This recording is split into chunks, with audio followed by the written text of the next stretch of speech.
গোসল বলতে ও আর লাগে মানে 4-5 বছরের সম্পর্ক, 4-5 বছরের সম্পর্ক।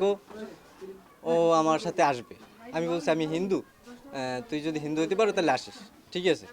ও বলছে যে আমি হিন্দু হইতে পারবো। আজকে সালিশ হওয়ার কথা ছিল, ও আমার ফোন দিছে, আমি মানে ফোন অনেকবার দিছি, আমি ধরি নাই। না ধরেন ও আমার মেসেজ দিয়েছে, ফোন ধরার কথা আছে। হ্যাঁ, ফোনটা ধরছি পরে ও আমার ভিডিও কলে দেখাইতেছে যে আমি তোমার গলায় ধরে দিব তুমি না নিলে। হ্যাঁ, আমি কম তোরে তো আমি বলছি যে তোরা কীরকম নেবো আমি, হ্যাঁ তুই যদি হিন্দু না হইতে পারো তাহলে আমি কীরকম নেব, ঠিক আছে। হ্যাঁ, ও বলছে আমি হিন্দু মত,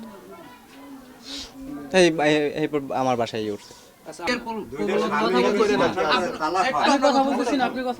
বিয়ের প্রবণতা দেখি আপনি নাকি তাকে বারবার করে নিয়ে আসছেন। না না না, তাহলে কি করছেন? ও বিয়ে করছে এটা সেটা আমি জানি না, ঠিক আছে। বিয়ে করছে ও জানে না।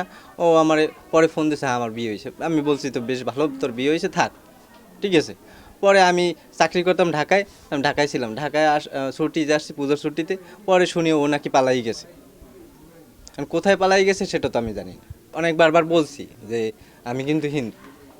ও সমস্যা নাই, আমি হিন্দু হমো, তুমি যেরকম বলবো এরকমই চলবো। কিন্তু মেয়ে তো বললো উল্টো যে আপনি বলছেন ওকে যে আপনি ওকে প্রেমের প্রস্তাব দিয়েছেন, আপনি ওকে ই করছেন এবং না আপনি প্রেমের বলছেন যে আমি মুসলিম না মুসলিম প্রেমের হবো। প্রস্তাব আমি দিই নাই, ওই নিজেই দিতেছে আমার। তো উনি তো বললো যে আপনি প্রেমের প্রস্তাব দিয়েছেন এবং সেটা হচ্ছে- যদি সে বলে তাহলে আমার তো কিছু করার নেই।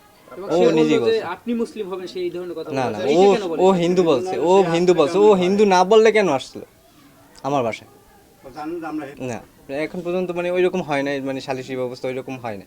মানে মিলে যেছে যার পথে থাকো, আমার রাস্তায় ও আমার বারবার মানে যোগাযোগ এখন করতে আপনি আমার কি সাথে। চাচ্ছেন ওই মেয়েটা কি আপনার ধর্মে এসে বিয়ে করবে নাকি আপনি তার হ্যাঁ, ধর্মে যাবেন? ও আমার ধর্মে এসে বিয়ে করবে।